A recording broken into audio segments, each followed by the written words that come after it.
Hola, Sifu Ángel del Instituto Shaolin Monam, continuando con el tercero de los 5 pasos para obtener los máximos resultados de tu práctica o entrenamiento.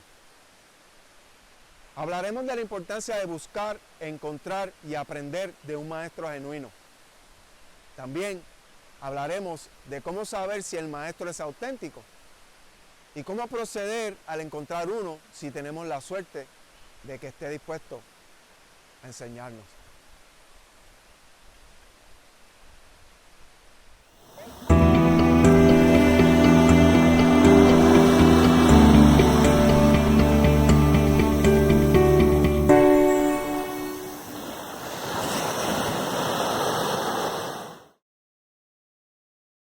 Hola, tercer paso para obtener los máximos resultados de tu entrenamiento.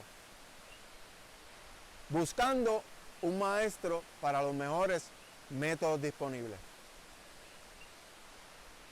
Una vez establecidas tus objetivos y metas, el siguiente paso lógico es buscar un maestro que te ayude a alcanzar tus metas y objetivos. Los buenos maestros son difíciles de encontrar. Tienes que pasar un tiempo buscándolos, pero vale la pena todo el tiempo y el esfuerzo. La página web Cualidades de un buen maestro te dará algunas ideas sobre qué buscar en tu búsqueda. Recuerda que eres tú quien busca al maestro.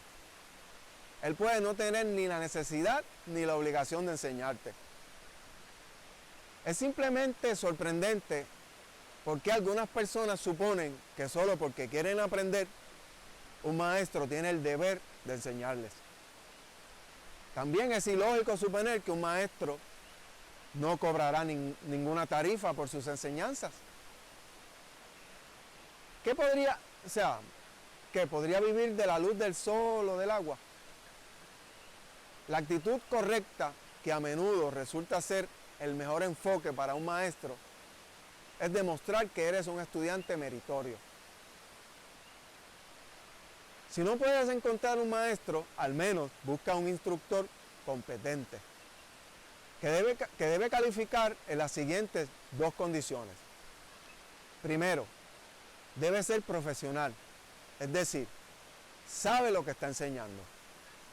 Alguien que enseña un arte profundo como Qigong o Kung Fu, después de haberlo aprendido durante unos meses, literalmente no sabe lo que está enseñando.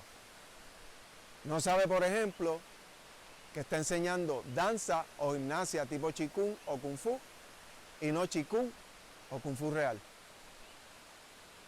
La segunda condición es que debe ser ético, es decir, que se asegura de que lo que enseña sea beneficioso y si sus estudiantes desarrollan efectos secundarios adversos, los conoce y es capaz de rectificarlos. Un buen maestro elegirá los mejores métodos disponibles para que tú logres tus metas y objetivos. La selección dependerá de numerosas variables, como tus necesidades y habilidades, el repertorio del maestro, así como factores ambientales y recursos de apoyo. A veces puedes preguntarle si la elección realizada es buena, pero si él es un buen maestro y si te ha aceptado como su estudiante, es casi seguro, casi siempre, que elegirá el mejor método y procedimiento para ti.